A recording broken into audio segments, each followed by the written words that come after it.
Cup coffee తాగనిదే చాలామందికి రోజు ప్రారంభం కాదు. ఒత్తిడిని తప్పించుకోవడానికి, తలనొప్పి నుంచి ఉపశమనం పొందడానికి ఇలా ఏదో ఒక కారణంతో కాఫీ తాగేస్తుంటారు.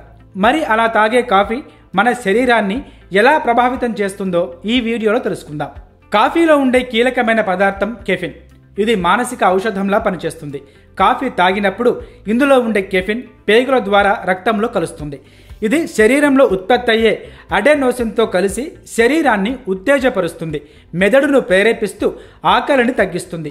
చురుగ్గా ఉండేలా, ఎక్కువసేపు యాక్టివ్గా ఉండేలా చేస్తుంది. కాఫీ మానసిక స్థితిపై సానుకూల ప్రభావం చూపిస్తూ అలసటను దరిచేరనియదు. అందుకే చాలామంది అథ్లెట్లు దీన్ని తీసుకుంటూ ఉంటారు. కాఫీ ప్రభావం 2 నుంచి 2.5 గంటల వరకు ఉంటుంది. కాఫీ నాణ్యమైన గింజల నుంచి తయారైందో లేదో తెలుసుకోవాలి.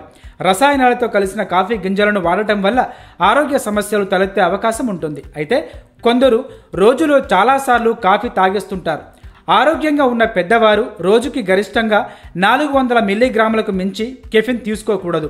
ఒకవేళ ఈ పరిమితి దాటితే నిద్రలేమి, ఆందోళన, కడుపులో అసౌకర్యం, వికారంగా అనిపించడం వంటి సమస్యలు తలెత్తుతాయి. కొందరు ఉదయం లేవగానే ఖాళీ కడుపుతోనే కాఫీ తాగుతుంటారు.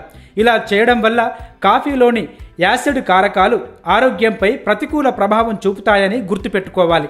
నిద్రపోయే ముందు కాఫీ తాగినట్లయితే నిద్ర పట్టడానికి సమయం పట్టొచ్చు.